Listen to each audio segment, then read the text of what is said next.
de tenerme en cuenta para esta celebración. De verdad que es muy emotivo compartir con todos ustedes, con el Tuluá. Y hoy es una fecha muy especial. Hoy es una fecha muy especial coincidencialmente. Hoy hace 34 años empezó el sueño mío de ser entrenador. Hoy hace 34 años me vinculé a la Liga Vallecaucana de Fútbol como monitor de fútbol en Jumbo, 16 de marzo de 1978. Ese día empezó el sueño de ser entrenador, y bueno, creo que fue un camino muy bonito el que hemos recorrido, ¿no? Casi del 78 al 94, todo lo que fue el fútbol aficionado, y después, gracias al doctor Oscar Ignacio Mantana, a Cortuluá, que me abrió la posibilidad de ser técnico a nivel profesional en el 94, y seguir con esta carrera que por fortuna creo que ha sido bonita por todo lo que nos ha brindado, y que también le hemos dado toda nuestra pasión, toda nuestra entrega, y además de lo que ha sido la parte de la docencia, que creo que ha sido prácticamente la vocación, la sensibilidad que siempre he tenido, y la distinción de ser profesor de la Universidad del Valle, de ser profesor de acá de la UCEBA. Durante mis 3 años en Cortuluá estuve casi que 2 años vinculado a la UCEBA, a la Facultad de Educación Física. De modo que hoy es un día muy especial por el reencuentro con todos ustedes, la oportunidad que me brindó Cortuluá, la oportunidad que me brindó el licenciado Gilberto Román de venir aquí a la UCEBA en el 95, y ahora esta distinción de compartir esta celebración de los 40 años. Bueno, he querido como disculpa, como pretexto quizás, compartir con ustedes este documento que tiene FIFA, que tiene que ver mucho con ustedes, los que empiezan a soñar con ser entrenadores, y muchos otros de los entrenadores que están en camino, que están haciendo esa labor, tanto a nivel aficionado como a nivel profesional. Y es esa dualidad que tenemos nosotros, que desafortunadamente en algunos momentos se da esa separación. O sea, yo, por ejemplo, siempre que voy en todos los vuelos, que tiene que llenar uno esa ficha de inmigración, dice profesión, profesor, profesión, profesor, todas las actividades donde profesión, profesor. Y después me dice entrenador, pero yo creo que uno nace con esa vocación de ser profesor, y el entrenador es profesor, y el profesor en determinadas actividades es entrenador cuando hace determinadas especialidades o define un perfil determinado. Para muchos en Colombia, hace muchos años, yo creo que ha sido una lucha difícil, de muchos años de que nosotros los profesores seamos subvalorados, que nosotros los académicos seamos subvalorados dentro del ámbito del entrenamiento. Y ha sido un camino largo, y creo que a la medida que uno conoce se da cuenta por qué determinadas culturas nos llevan tanta diferencia, tantos años. En el caso, por ejemplo, nomás de nuestros vecinos de Brasil. ¿Por qué el fútbol brasileño, aparte de lo que es su genética, aparte de lo que es la calidad de talento, de condición humana que nace ahí, es cómo se han formado los entrenadores en Brasil, cómo se han formado los entrenadores en Alemania? Y entonces uno dice, por eso el resultado que han tenido a nivel internacional, a nivel mundial. O sea, a nosotros todavía nos falta, a nivel de entrenadores, unificar y sobre todo darle ese valor a lo que es el claustro universitario, a que el entrenador sea familiar, o sea, siempre bienvenido a la universidad. Los entrenadores en Alemania se forman en universidades, así el nivel de exigencia, aunque es alto, a veces no reúne los requisitos, por ejemplo, de cualquier otra carrera. Y lo mismo pasa en Brasil. Uno dice, Brasil, tetracampeón del mundo, el mayor campeón del mundo en todas las categorías, a nivel juvenil, a nivel de sub-17, Y uno dice, ¿dónde se han formado sus entrenadores? Han sido formados por docentes, han sido formados por profesores de educación física. O sea que ese es un plus que tienen determinadas culturas que han aceptado que los jugadores de fútbol vayan al aula universitaria y se asuma esa responsabilidad social que se tiene, ¿no? De no solamente ser el entrenador especialista, sino ser ese hombre que tiene esa vocación como docente, que tiene esa vocación como profesor. O sea que quizás este documento es para reflexionar un poco. No vamos a encontrar nada nuevo dentro de lo que ustedes quizás desarrollan en su plan de estudio, de los profesores que ya están acá egresados, de los entrenadores de los clubes. La idea es como refrescar, recordar ese compromiso que tenemos nosotros, ese rol protagónico que tenemos nosotros dentro de la sociedad, esa parte social que tenemos, esa parte humana que tenemos como entrenadores, y la doble responsabilidad de educar y entrenar y educar. Creo que a veces se nos olvida, a veces nos vamos por determinada, nos gana mucho el tema de la competencia, nos gana mucho el tema del rendimiento, pero tiene que ir de la mano. Yo creo que tiene que ir de la mano esas dos funciones, esas dos responsabilidades que tenemos. Pasemos a la siguiente, por favor. Bueno, el perfil del entrenador educador, creo que ustedes a nivel de su formación lo han vivido. Entonces, indudablemente que tiene que tener uno esa pasión, ese gusto de lo que es el fútbol, en el caso nuestro, ¿no?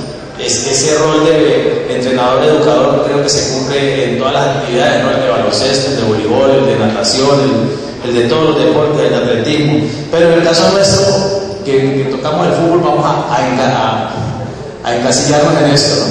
O sea, conocer, y tienen que haberlo estudiado, el tema de los fundamentos del fútbol, y ahí vamos a entrar en una parte que la hemos repetido muchas veces, ¿no?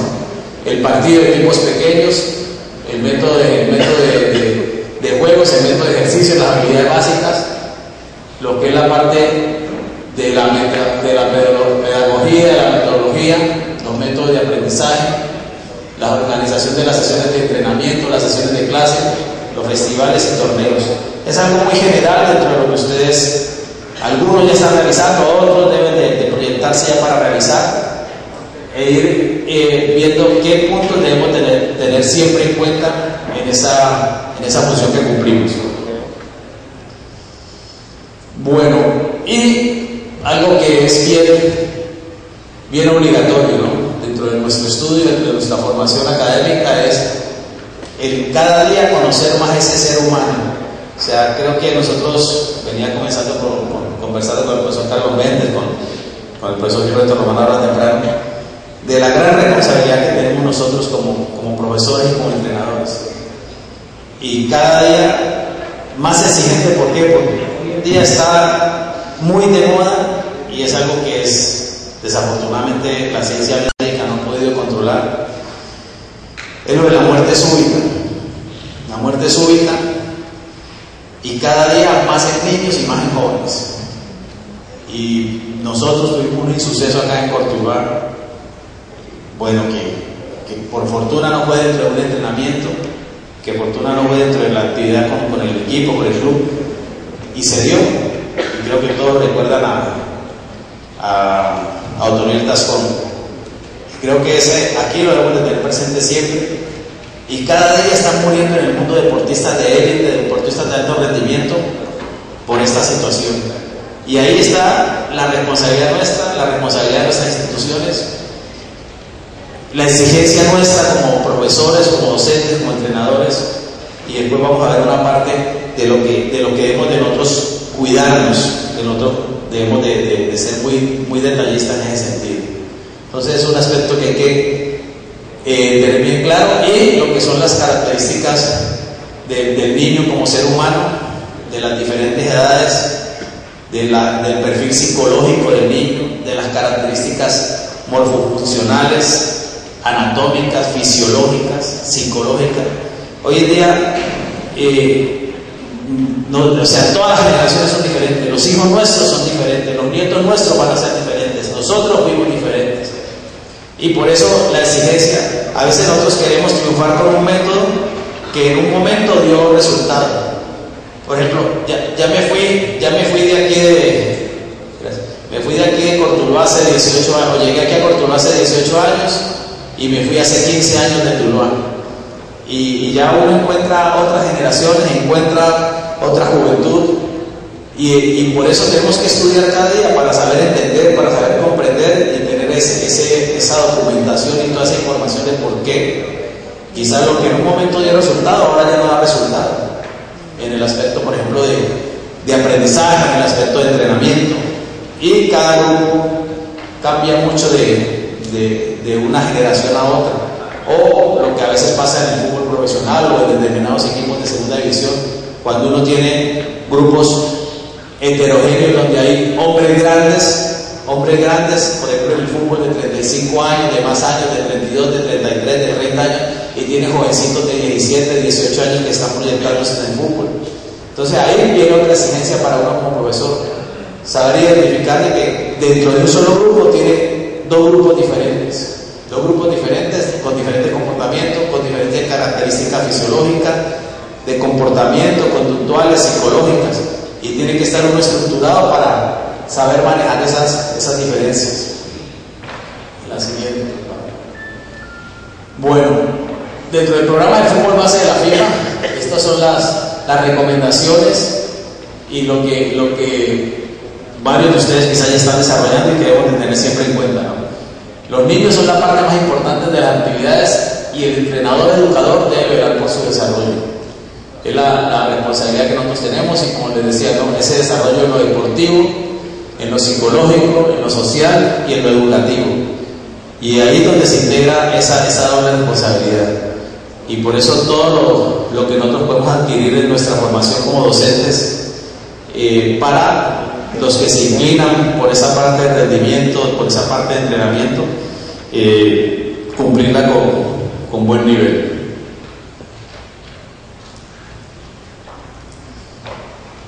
El código de conducta, puntos claves dentro de esa responsabilidad que tenemos.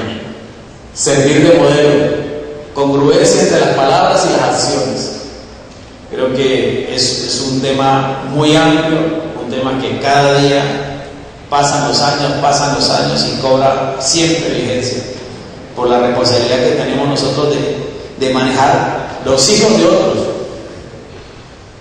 No son nuestros hijos, son los hijos de otros. A veces hasta los mismos hijos nuestros es difícil manejarlos, orientarlos, conducir a los hijos de otros es más difícil cuando no conocemos muchas situaciones internas o situaciones de manejo de a veces cómo se desarrolló un embarazo de un niño, cómo fue esa la relación de padre-madre durante la gestación, qué pasó con ese niño cuando estaba en desarrollo, si ese padre estuvo al lado de él, si ese padre nunca lo conoció. Una cantidad de situaciones que al final arrojan esa personalidad, ese carácter tan difícil que a veces de algunos jugadores de fútbol, de algunos niños en formación, niños de 6 años, de 8 años. Y ahí es donde nosotros tenemos que tener esas herramientas de lo que es la psicología en fútbol, que a veces en nuestros programas de estudio, en lo que es la formación de entrenadores, a veces en lo que es el pensum académico en una facultad de educación física, no se tiene ese énfasis de identificar toda esa situación de lo que es la complejidad del ser humano, con todos sus organismos, con todas sus células, con todo lo que significa desde el punto de vista fisiológico, psicológico. Ofrecer un entorno física y emocionalmente seguro a los participantes. No es fácil, a veces hay instituciones, hay organizaciones que pueden brindar esto, pero al menos desde el punto de vista humano, nosotros tenemos que propiciar eso. Tenemos que propiciar de que se den esas condiciones para que el niño, el joven que está bajo nuestra responsabilidad, tenga ese entorno que le brinde esa seguridad. Adaptar reglas y reglamentos al nivel de la habilidad y las necesidades de los niños. Ahí está el conocimiento de la parte pedagógica, en la parte de lo que es el desarrollo del niño, de identificar el momento del niño, del joven. Hemos visto mucho talento que se desperdicia, muchos niños, y los hemos visto en todas partes, que por uno u otro factor se desperdician, se desvían, o nosotros, los mismos profesores, los mismos entrenadores, nos encargamos de que se hagan a un lado, porque se saturan, porque no sabemos orientar ese momento de determinado niño. Asegurarse de que todas las actividades son divertidas y de que todos disfruten de ellas. Creo que es la principal, o el énfasis, el objetivo de toda unidad de clase, toda unidad de entrenamiento, ¿no? Que nuestros jugadores, yo creo que incluso a nivel profesional uno ve cuando hace juegos recreativos, cuando hace calentamiento, algo de que los jugadores a nivel profesional, habiendo jugado mundial, habiendo estado en determinados eventos a nivel, siguen siendo niños y disfrutan con el juego. Y yo creo que al final el objetivo central es ese, ¿no? De que siempre haya alegría, que siempre haya la motivación.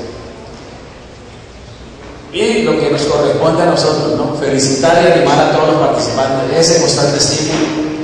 Y creo que eso va con uno de sentir esa vocación de estimular, de respaldar, incluso a los que tienen limitaciones, porque cosas se han visto, ¿no? Cosas se han visto de jugadores que son brillantes, son niños que muestran determinadas características y se pierden. Y otros niños u otros jóvenes que no tienen esas condiciones tan fáciles, esas habilidades de talento, pero con el estímulo, con la perseverancia, logran alcanzar a veces el rendimiento a nivel profesional que muchos talentos no lo logran, ¿no? O no se logran mantener durante tanto tiempo. Bueno, cada día está más la exigencia en ese sentido, ¿no? Ofrecer un ambiente seguro. Ya todas las condiciones en el mundo han cambiado, no es como cuando nosotros jugábamos en la calle hace 40 años, 40 y pico, 50 años, que podíamos jugar en la calle, que podíamos salir, caminar horas y horas en el pueblo, ir a todas las canchas, salir a las 6 de la mañana de la casa, llegar a las 7 de la noche o a las 8 de la noche después de haber jugado todo el día. Ya hoy hay muchos factores que atentan, ya uno como padre de familia sus hijos no van libremente a determinada cancha, a determinado escenario, como le digo yo a mis hijos, ¿no? A mí en el pueblo me tocaba caminar cuadras y cuadras para ir a estudiar, me tocaba caminar cuadras y cuadras para ir a la cancha, para ir a entrenar, para ir a jugar, y ahora los hijos de uno ni el bus cogen, porque todo es en carro, todo lo llevan, los traen.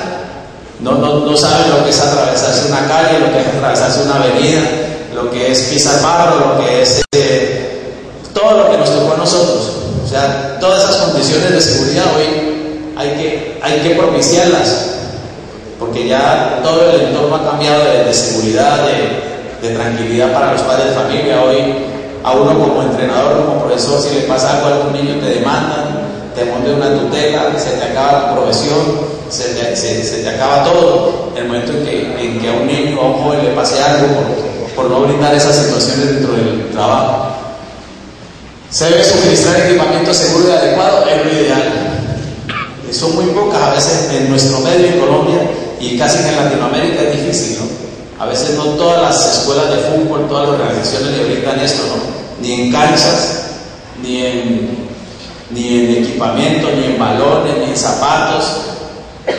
Una cantidad de cosas que deben rodear la formación de un niño, que uno dice, antes en nuestro medio se eran jugadores de fútbol, porque hay otras partes donde es más fácil ser jugador de fútbol por todas las facilidades que brinda el entorno, ¿no? Por todo lo que significa las condiciones de buenas canchas, de buen material, de buenos balones, de seguridad, de tranquilidad. La planificación adecuada de las actividades, que creo que uno lo va madurando, lo va aprendiendo en su formación como profesor, de saber que siempre la planificación, el escribir antes, es mejor que cualquier cosa, por todo lo que significa el ordenamiento, por todo lo que significa la falla de la memoria. A uno muchas veces le falla la memoria por estar llevando un consecutivo de todo lo que es la planificación, de evaluar cada una de las unidades de entrenamiento, evaluación de lesiones en capacidad de los participantes. Ese es un factor también tiene que hacer uno de médico. A uno en el fútbol aficionado le toca eso, ¿no? Hacer de kinesiólogo, hacer de médico, tomar a veces decisiones preventivas, correctivas, de determinado manejo en algunos casos que se presentan. Y el tema que a veces aún a nivel internacional, a nivel de FIFA y a nivel de Colombia seguimos con esa situación, ¿no? Nosotros acá las categorías van de 2 años, de 2 años. Argentina sí tiene esa bondad. Argentina van año a año. Los niños de 7 años, los niños de 8, los niños de 9, los niños de 10. Nosotros incluso a nivel mundial, FIFA tiene el sub-6, el sub-8, el sub-10, el sub-12, el sub-14, o sea, van de 2 años. Y a veces entre 1 año y año y medio, las diferencias son pero grandísimas. De maduración, de desarrollo psicológico, de desarrollo motor, de musculación, de fuerza, de desarrollo hormonal, por consiguiente. O sea que lo ideal en las organizaciones que usted les toca orientar es que los niños de 6 años sean los de 6 años. Porque un niño de 6 años que esté con uno de 7 años y medio, o sea, un niño de 6 años entra en el sub-8, 6 años, 3 meses, 6 meses entra en el sub-8. Y el niño de 6 años, 3 meses, contra el de 7 años, 9 meses, 10 meses, es una diferencia grandísima, que a veces es contraproducente dentro de la formación, en los juegos, en la frustración psicológica del niño, en la motivación de no querer volver a la escuela. Entonces, esa es una buena recomendación, de no mezclar esas edades. Bueno, seguridad y precauciones. Los participantes deben ser conscientes de los riesgos inherentes del deporte. Y ahí los participantes nos involucramos todos, no solamente los jóvenes, los niños, no nosotros los profesores, nosotros los entrenadores, los padres de familia, los directivos. Fíjense que hay una situación, hoy en día a uno le van a hacer cualquier procedimiento médico en cualquier clínica, en cualquier hospital del mundo, y lo primero que le exige la institución y los médicos es que uno firme que el médico que le está haciendo ese procedimiento está libre. A uno le van a hacer una hernia, le van a hacer una artroscopía, le van a hacer cualquier procedimiento médico, y usted tiene que firmar un formulario antes. Nosotros como profesores, nosotros como entrenadores, cuando le exigimos a un niño o a un joven que firme, o al papá del niño que firme, de que si le pasa algo dentro del entrenamiento, que si le pasa algo dentro de la clase, nosotros no tenemos responsabilidad. Y nosotros estamos haciendo funcionar un motor a alto rendimiento, un motor a frecuencias cardíacas a veces de 220 o más por minuto, jugando con el motor, jugando con la vida, estimulando el motor de niños y de jóvenes sin saber en cómo nos llega. Hoy mismo, por ejemplo, a nivel profesional, ¿cuántos equipos de fútbol profesional en cada país de Sudamérica le tiene a los jugadores el electrocardiograma de base, o una ecocardiografía, o la prueba de esfuerzo? Y nosotros como entrenadores, nosotros como preparadores físicos, como entrenadores, como profesores, empezamos a trabajar en grupos sin tener esa información, y es una irresponsabilidad parte nuestra, ¿no? Que ese aspecto de la conciencia de los riesgos está latente, y debemos de ser responsables todos los que participamos en esa organización. La estricta supervisión de las actividades en todo sentido. Los entrenadores educadores deben ser capaces de dar primeros auxilios. Esa es una situación que no sé cómo está el tema de la formación en los planes de estudio de educación física, pero dentro del pensum académico en la época nuestra estaba primeros auxilios con su entrenamiento, con sus prácticas, y saber que uno con determinada maniobra puede salvar la vida de un joven, puede salvar la vida de un niño, con un diagnóstico que uno dé previo al médico. Normalmente nosotros trabajamos sin médicos especializados a nivel de base, a nivel de fútbol base, a nivel de escuelas de fútbol, a nivel de escuela primaria, del bachillerato. Entonces el profesor tiene que tener esa situación bien clara, tiene que tener sensibilidad para estar preparado para asumir esa situación. Yo les cuento una anécdota. Cuando me fui a Alemania y fui a hacer la primera licencia de entrenador, me exigieron el certificado de la Cruz Roja. Ustedes saben que la Cruz Roja es mundial, es internacional. Entonces, yo dije, no, si yo hice primer auxilio en la universidad. Yo hice un semestre completo de primer auxilio, resucitación, salvamento, todo, entablillar, inmovilizar, respiración boca a boca, todo. Me dijeron, ¿cuándo es que lo hice? Le dije, hace 11 años. Dice, no, acá todo entrenador de fútbol que trabaja con niños, con jóvenes, yo iba a hacer la licencia, la B en ese momento. Todo entrenador que trabaja con niños tiene que cada año actualizarse, cada año repetir el curso. Los empleados del correo, los empleados de la electricidad, los empleados del agua, los bomberos, los policías, toda la gente que tiene que ver con la comunidad tiene que cada año ir a la Cruz Roja a hacer la actualización. Entonces me tocó meterme a la Cruz Roja y todo lo que sabía en español hacerlo en alemán para poder que me dejaran ingresar a hacer la licencia de entrenador. O sea, si yo no sé maniobrar, en el caso de los primeros auxilios, una situación, una luxación, una fractura, entonces tenemos que estar preparados para esa situación. Desarrollo claro, reglas escritas para actividades de conducta general. Los técnicos educadores deben llevar un registro adecuado. Pienso que es una de las exigencias y una de las debilidades. A veces nos cuesta trabajo a nosotros escribir. Hay técnicos muy buenos, hay gente muy buena, incluso hay técnicos que no han tenido formación académica y tienen esa sensibilidad, escriben más que García Márquez, pero eso es mejor que escriban y que sobren, que lleven el registro siempre permanente de toda la unidad de clase, y esa debe ser una de las situaciones que nosotros debemos de mejorar, ¿no? En nuestra responsabilidad, escribir, porque la memoria nos falla. A veces no vemos muchos con esa disposición, pero es algo que les recomiendo que cada uno lleve su libretica, su librito de cada responsabilidad que tenga con cada uno.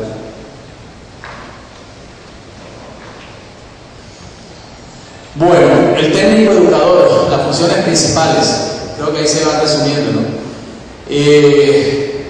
Usa actividades como herramientas para formar y desarrollar a los participantes, en el caso de los niños.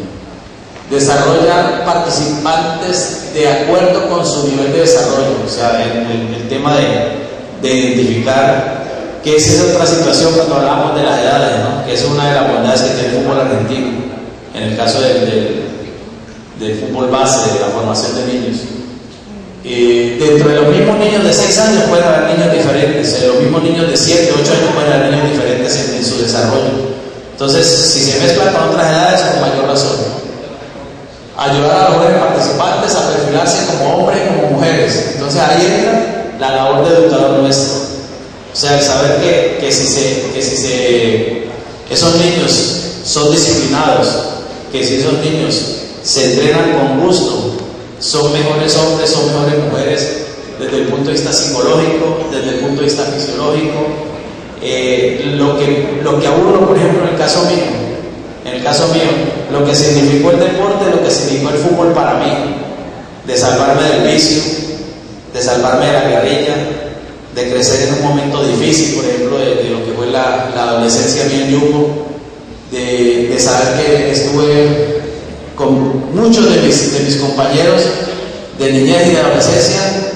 Unos murieron o en la guerrilla, y otros murieron por el vicio, y saber que yo estuve ahí con ellos, que yo conviví con ellos, que yo jugaba con ellos 2 o 3 veces a la semana, el fin de semana, pero siempre esa pasión, siempre esa vocación de querer estar en el fútbol, de querer jugar fútbol, de querer estar en el fútbol, quizás me salvó de haber caído en una situación de esas.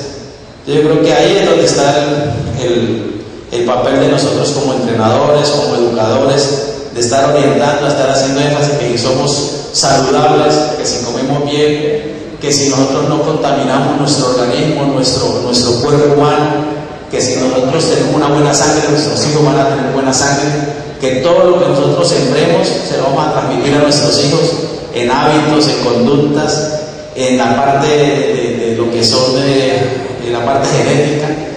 O sea que toda esa labor social la debemos de nosotros siempre recalcar, ¿no? es un pilar de apoyo, una guía, un tutor y un ejemplo a seguir. Todo lo que significa el profesor de uno en determinado momento de la vida, ¿no? Incluso nosotros de adultos, para mí nunca se me olvida mi primer entrenador, nunca se me olvida, y gracias a Dios hace unos meses en Yumbo pude compartir con él, o sea, el señor que me dio la posibilidad de jugar fútbol en un equipo organizado cuando yo tenía 10 años. En la universidad siempre uno tuvo un referente como profesor, y uno siempre tiene como presente esa persona de la cual idealizó y la cual quiso siempre como seguir a nivel de entrenador, a nivel de profesor, y ese es el papel que juega uno en esa función de entrenador educador. Se ocupa de la familia de los jugadores en las escuelas, o sea, tener ese conocimiento. Hay muchas cosas que le indican a uno que tiene que variar alguna actividad dentro del entrenamiento, ¿no? Cuando uno conoce a veces situaciones internas de lo que es cuando tenés un niño, un joven, donde que si vas te das cuenta que en una sola pieza vive el papá, la mamá y 10 hermanos, 8 hermanos que duermen en el piso, que son 12 que viven en una sola pieza, que en la misma pieza están los servicios, que en la misma pieza está la cocina, que no tienen más sino eso. O de saber que tenemos jugadores de fútbol que viven en un kiosco de madera. O sea, una cantidad de cosas que nos ha enseñado la experiencia, los años, de saber que tenemos diferentes problemáticas, ¿no? O el joven o el niño que tiene muchas facilidades en su casa, que le sobran las condiciones, que le sobra en la casa, el carro, le sobra todo, o no tiene el afecto del padre, no ve al papá nunca o nunca lo conoció. O sea, todas esas características que hacen que uno y cada día aprenda de la experiencia. Asume todos los deberes pedagógicos, lo que es la organización de la unidad de clase, la unidad de entrenamiento, tratar todas las áreas de formación, o sea, desde los primeros años, la parte técnica, la parte táctica, la parte física y la parte mental, lo que hablamos ahora, el primer auxilio y seguridad, y saber que el juego de fútbol, el partido es el mejor maestro. Ahí lo que se aprende ahí, con todo lo que es lo multifactorial que es un partido, como lo vamos a ver más adelante, sea cual sea la organización, enriquece mucho, enseña mucho, y ese es el trabajo que nosotros debemos de orientar. El entrenador educador debe concentrarse en dirigir a niños que juegan al fútbol, en vez de dirigir a jugadores de fútbol. A veces nos traiciona ese deseo de querer ser técnicos en determinadas edades, y queremos a veces tratar niños, jóvenes, como si estuviéramos en la élite del alto rendimiento. Creo que es una debilidad que todos hemos cometido esos errores, todos hemos pasado por ahí, y es algo que hay que siempre tener presente, ¿no? De que el niño no es un adulto pequeño, ¿no? Que el niño es un niño por características fisiológicas, hormonales. Por ejemplo, el caso de que el niño solamente a los 5 años de edad termina de desarrollar su sistema visual. Que el niño hasta los 5 años de edad todavía no ha madurado completamente su sistema visual. Después, la edad compleja es a donde se desperdicia tanto joven, ¿no? Cuando empieza el desarrollo hormonal, cuando empieza el gusto por las niñas por los niños, los jóvenes, donde empieza una cantidad de temas psicológicos y sociológicos que se mezclan y se pierde mucho jugador. Y ahí a veces nosotros no tenemos, si queremos tratarlos como jugadores arriba, prácticamente muchos se perderían, ¿no? Aquí tuvimos el caso de Cordulano, incluso ya más grandecitos, Mario Alberto Yepes, Milton Rodríguez, que se habían podido perder para el fútbol, se habían podido perder con su comportamiento, por lo que vivían en sus casas, por lo que vivían en la parte social, por lo que les brindaba la vida en ese momento. Y si no hubiera habido la comprensión, el tacto, incluso tuvieron meses difíciles, no habían llegado donde hoy están, ¿no? Cada uno por fortuna todavía desarrollando su profesión, y así muchos casos como ese tema, ¿no? Uno porque tienen demasiado, otro porque no tienen nada. O sea que se dan los dos extremos y tiene que uno estar preparado para hacer el equilibrio en los dos extremos. Para muchos niños de todo el mundo, el fútbol es la principal forma de entretenimiento, integración social y libre expresión. Fíjense que hay un caso aquí en Colombia, esa fundación que se llama Colombianitos, que lidera el papá, o el papá de, no sé si todavía está el papá de Falcao, Radamel Falcao García Bogotá, que ha sido profesor e instructor de estos niños en el programa que lidera Ángela Patricia Yadiot a nivel mundial. En Colombianitos, y así hay algunos, creo que en Puerto Tejada hay otro programa, donde hay niños que quizá lo único que comen en el día, o lo mejor que comen en el día, es el sándwich o es el jugo que les dan cuando van a la escuela de fútbol. Porque en sus casas las condiciones son tan infrahumanas, que son 10, 12, 8 hermanos, y los papás a veces no tienen, la mamá no tiene para darle alimentación, lo que consigan en la calle, lo que pidan en la calle, lo que se rebusquen en la calle. Y a veces estas escuelas de fútbol, estas organizaciones, lo que vivimos o lo que uno conoce de África, de muchos países del mundo, aquí nomás en Centroamérica, Haití, que es uno de los países más pobres del mundo, de mayor miseria, y se dan unos jugadores espectaculares, unos jugadores excepcionales. Ahí ustedes saben que Haití es una posesión francesa, y por eso muchos niños de ahí que lo logran salvarse los llevan a ligas europeas y adquieren el pasaporte comunitario fácil, hablan francés, ganan en euros y son nacidos ahí en Haití, donde la miseria, donde el SIDA es el más alto índice de porcentaje de SIDA en el mundo, y que los azotó ese terremoto hace un año y pico. O sea, así hay casos de niños que solamente comen cuando van a la escuela de fútbol, cuando las escuelas de fútbol tienen implementado ese programa de alimentación, o de darles el jugo, de darles el refresco, porque vienen de unas condiciones sociales difíciles. El juego del mejor profesor y la alegría de los jugadores siempre debería estar en el primer plano del desarrollo de este programa. Ahí está la exigencia y la responsabilidad de nosotros como profesores y educadores, ¿no? Que el niño, que el joven, que nuestro jugador esté siempre alegre, siempre alegre, siempre alegre. Y eso tiene que ver con nuestro comportamiento, con las actividades que programemos. O sea que a veces unidades de entrenamiento que uno hace que son normales o planas o tristes, o las hace el jugador por cumplir y no tiene el mismo provecho, no surten el mismo efecto que si hay la alegría, la motivación, porque la actividad está bien programada, porque está bien en el orden de la unidad de entrenamiento. Entonces, ese debe ser el objetivo, no la alegría.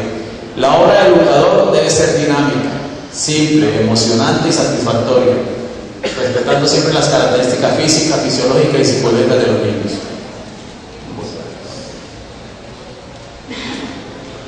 La sección del fútbol base, que es donde hemos empezado todos hemos empezado ahí.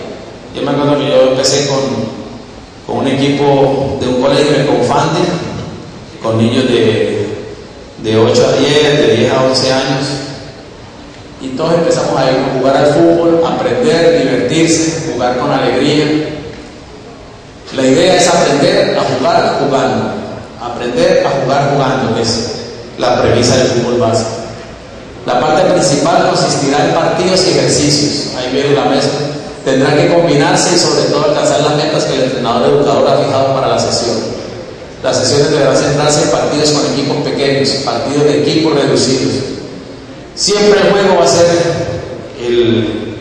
el objetivo central, y ya nosotros, de acuerdo a lo que manejamos, a nuestra experiencia, a la edad de los niños, vamos involucrando la forma de ejercicio, ¿no? Ya para el mejoramiento de los elementos técnicos, de los fundamentos técnico-tácticos, todo lo que sabemos del dribbling, del pase, del control de balón, el cabeceo, el remate a gol.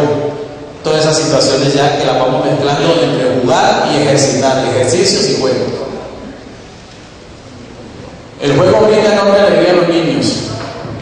Presenta a los niños situaciones básicas y sencillas que puedan entender fácilmente y relacionar con sus motivaciones.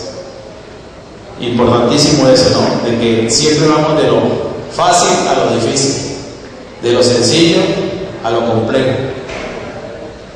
El planteamiento del fútbol base debe tener las siguientes características: debe ser un juego, debe presentarse como un juego, debe simplificarse y adaptarse a las características del niño, y presentar dos situaciones básicas del fútbol: jugar con y jugar contra.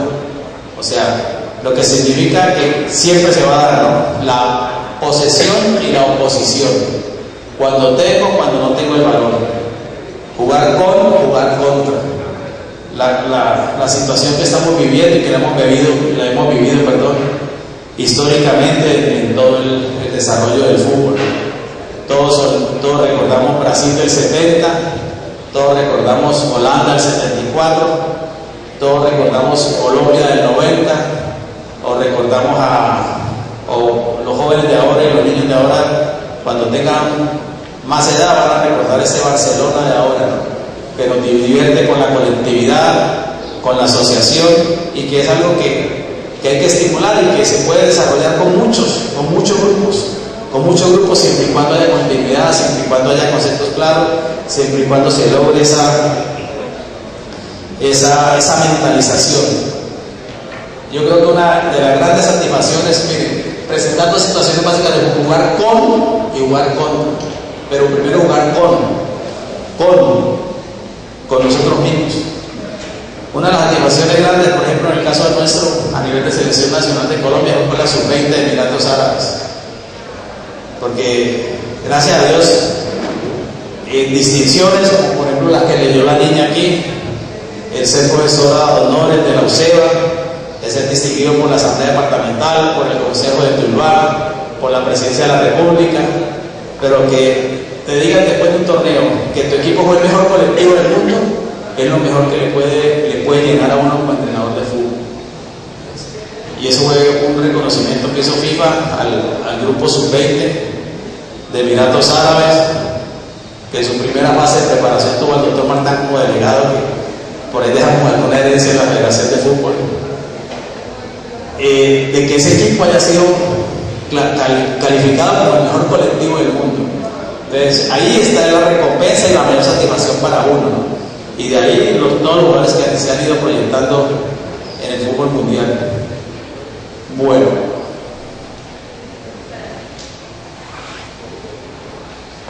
este es un tema que lo venimos manejando hace muchos años, pero muchos años, y aquí en Colombia no lo hemos podido institucionalizar, ni la federación, ni la liga, y difícilmente, y no requiere mucha inversión, no requiere sino organización, y es esto que es tan elemental, y que muchos de ustedes yo creo que ya están cansados, algunos que han estado en seminarios y congresos internacionales, de lo que significa la organización de las unidades de clase, las unidades de entrenamiento. Entonces, lo que significan los partidos reducidos, que es reemplazar el fútbol de la calle, el fútbol que jugábamos hace 40, 50 años, cuando no había tantos carros en la calle, cuando no había tanta inseguridad en la calle, cuando no había tanta violencia. Entonces es eso, rescatar esto, ¿no? Existen varias pruebas estadísticas de los beneficios que aportan los partidos reducidos en comparación con los de 11 contra 11. El 11 contra 11, para llegar al 11 contra 11, el niño y el joven nuestro tienen que vivir todo esto, tienen que pasar. Los jugadores que tocan el balón 5 veces más en un 4 contra 4 y 50% veces más en un 7 contra 7. Cuando los niños nuestros han hecho sus edades de 4 contra 4, sus edades de 7 contra 7, llegan a 9 contra 9. Los jugadores intentan 3 veces más jugar 1 contra 1 en un 4 contra 4 y 2 veces más en un 7 contra 7. Se marcan goles en un promedio de cada 2 minutos en un 4 contra 4 y de 4 minutos en un 7 contra 7. Las habilidades técnicas de un portero son de 2 a 4 veces mayores en un 7 contra 7 que en un 11 contra 11. Los niños en un 11 contra 11 le llega un disparo al portero cada 3, cada 5 minutos. El niño toca el balón y lo vuelve a tocar a los 5 minutos. O sea, no hay participación, no hay diversión, no hay asociación, no hay oposición. El balón sale de juego un 8% de elaboración del partido en un 4 contra 4, un 14% en un 7 contra 7 y un 34% en un 11 contra 11. Miren la diferencia, de un 8% a lo que es un 34% en un 11 contra 11, donde el tiempo real de juego en un 11 contra 11 es mínimo y el balón permanece mucho tiempo fuera de la cancha. Entonces, si respetáramos en la formación y en el desarrollo del niño estos juegos, tendríamos mejor calidad de jugadores. Miren que Los jugadores no se dan todos los días. Faustino Asprilla no se dan todos los días. Pío Valderrama no se dan todos los días. Pero ¿por qué Holanda, ese Robert, ese Nistelrooy, ese Van Basten, esa cantidad de jugadores que se dan, que quizás no han podido hacer el gran colectivo, pero Holanda es de los países en el mundo que tiene institucionalizado este proceso metodológico en la formación de los niños? Y es algo que nosotros lo podíamos asumir en nuestra organización. Que si es la invitación a ustedes como profesores, como entrenadores de escuelas, de clubes, de equipos, que lo hagan incluso a nivel profesional. Cuando uno hace eso a nivel profesional, a nivel de selección nacional, es enriquecedor y es motivante. Yo a veces coloco 5, ahora vamos a ver la organización, y le sale un entreno divertido y de una riqueza táctica grandísima con estos pequeños juegos que son para niños, pero que los aplico en el fútbol profesional, los aplico a nivel de selección nacional absoluta y dan un resultado muy bueno.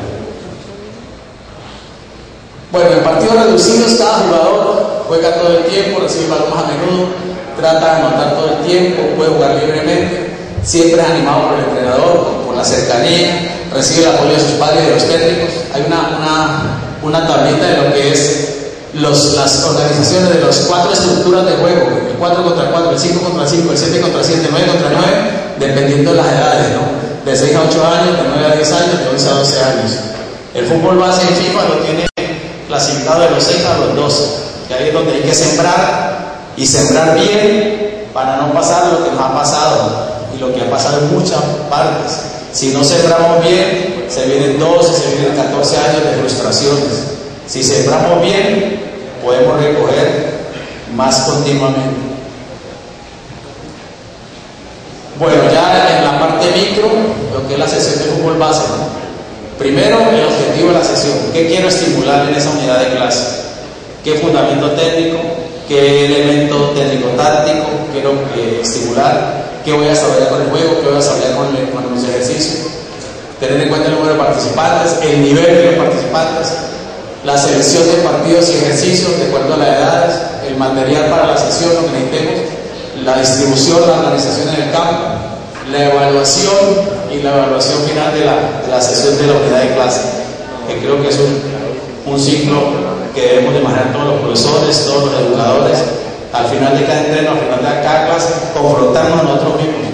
Cumplimos con el objetivo, se trabajó lo que quisimos, lo asimiló el equipo, si entendieron. Bueno, aquí ya la organización, ¿no?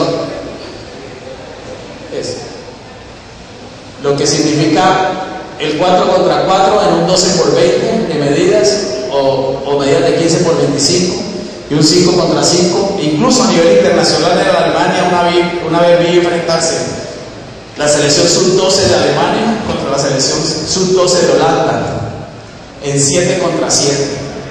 Entonces, ¿qué pasa? En vez de jugar 22 jugadores, ¿juegan cuántos? 28, porque juegan 14 en una mitad de campo, en un 7 contra 7, pueden jugar 28 jugadores en un 7 contra 7 pequeñito, juegan 28 jugadores. Entonces hay mayor participación y hay una forma de mejor estímulo en los jugadores nuestros.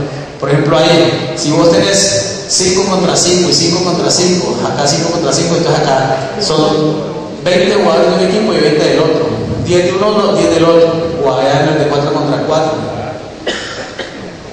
Bueno,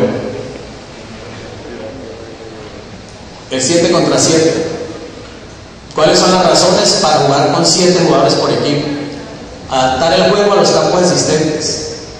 A veces no contamos con la cancha grande y nosotros nos quejamos, pero hay que sacarle beneficio a no tener de pronto la cancha grande, o tener solamente una mitad de campo, o tener que compartir la cancha con otro profesor o con otro grupo. Tener más jugadores en el equipo. Ya vimos que cuando uno tiene 11, nosotros podemos tener 14. Estar en un nivel intermedio entre 5 y 9 jugadores. Pasar de los niños de 6 a 8 años, desde un 5 contra 5, a niños de 8 a 10 años en un 7 contra 7, o niños de 10 a 12 años en un 9 contra 9.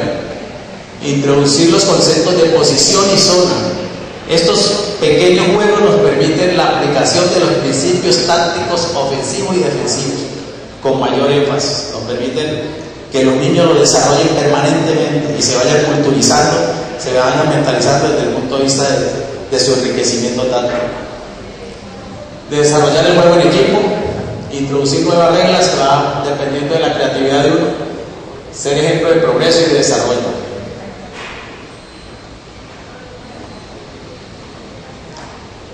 El 7 contra 7, promover la participación de los niños en el partido, permitir que el partido fluya, dar más importancia al comportamiento y los modales que al resultado, impulsar el espíritu de equipo entre los niños, la amistad, evitar ejercicios físicos, todos los ejercicios con el balón, conceder prioridad a la técnica y al partido, realizar ejercicios graduales y juegos apropiados. Son las características de esta forma de organización de los juegos para lo que es la formación de los niños y de los jóvenes. Entonces miren lo que yo les decía, ahí en vez de haber 11 contra 11, hay 14 contra 14. O sea que hay 28 jugadores, pueden ser 14 de un equipo y 14 del otro, incluyendo los porteros que desarrollan esta actividad con mucha alegría y con un gran resultado desde el punto de vista técnico-táctico.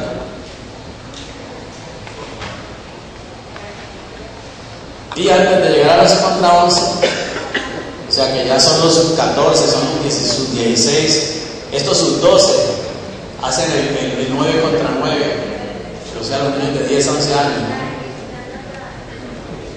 ¿no? Las mismas características de 7 contra 7, ¿no?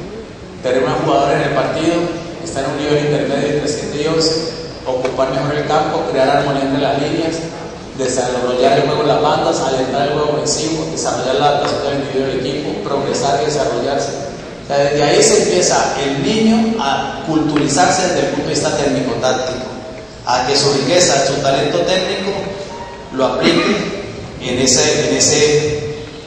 esa confrontación permanente que es la exigencia táctica en el duelo.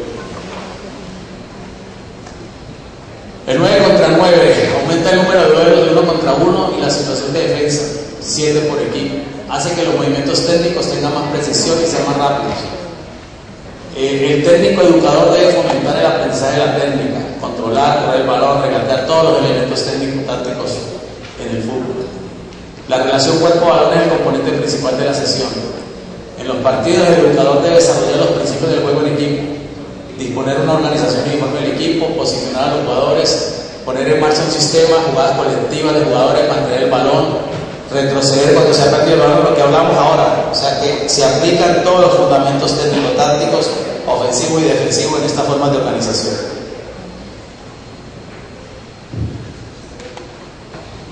Ahí viene otra de las formas que nosotros podemos sacar el provecho a la distribución, como educadores, como entrenadores, de saber sacarle provecho hacia las limitantes de espacio con una buena riqueza técnico-táctica.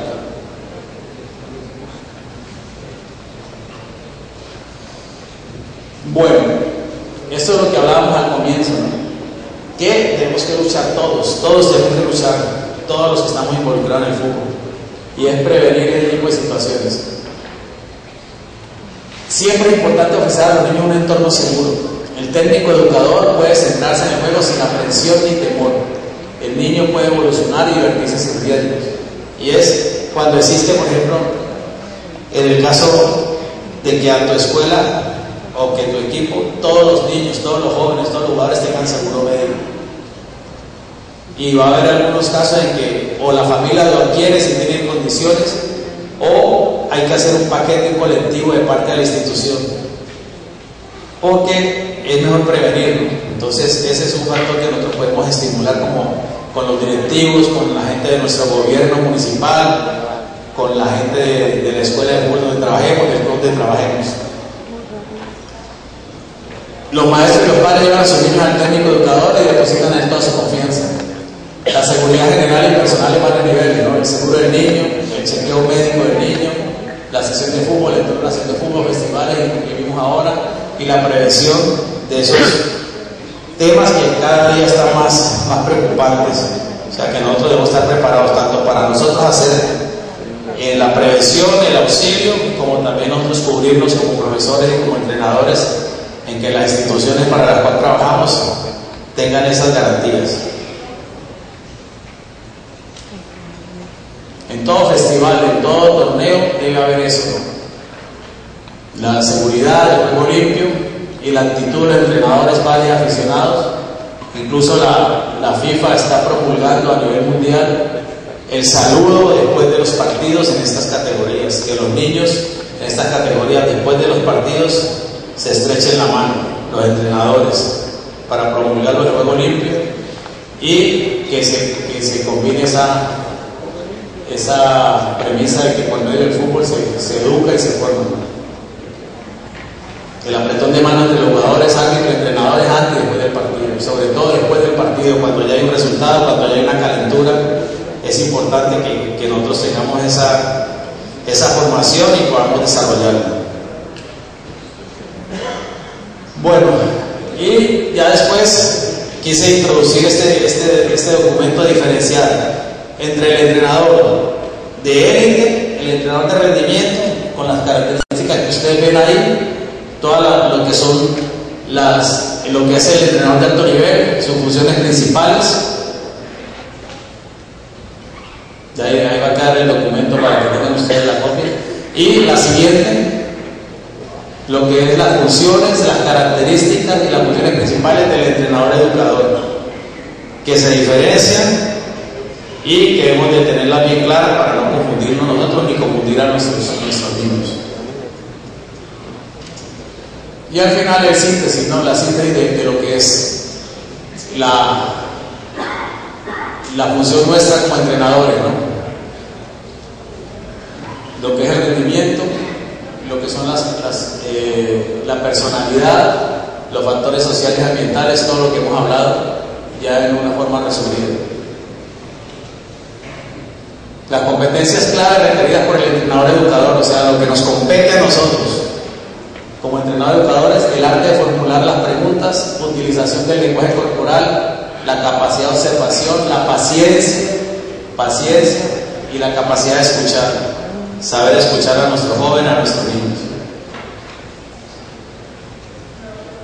Los 10 mandamientos del entrenador educador: disfrutar del trabajo con los jóvenes, tratar de conocerlos a fondo, actuar de punto de referencia para ellos, ser exigente y tolerante, estar dispuesto a escucharlos, alentar una verdadera comunicación con todos los jugadores, estar en convivencia con los jugadores, reservarles cierto espacio de libertad, mostrar confianza y reasegurarla, y tratarlos de igual a igual.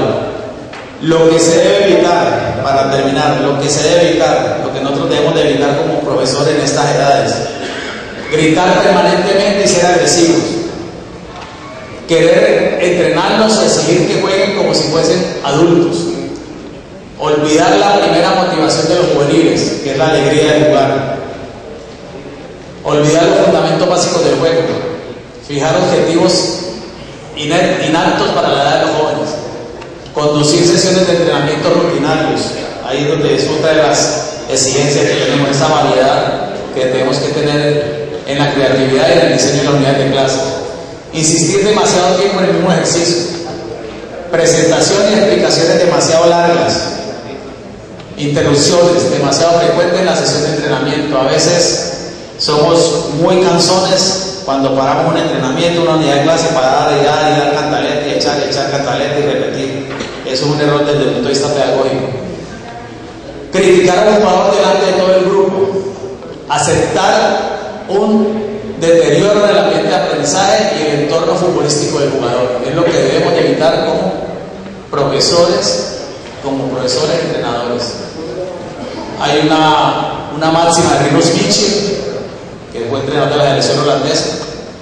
Dice: cuando se trabaja con juveniles, el entrenador no debe centrar su atención tanto en la técnica de los jóvenes, sino más bien en su espíritu de juego, en la evolución del juego, en la madurez de su juego y de su espíritu competitivo, así como en su placer de jugar. Aquí ahí se mezcla en el juego todo lo que es la función que nosotros cumplimos como entrenadores, como educadores entrenadores. Muchas gracias.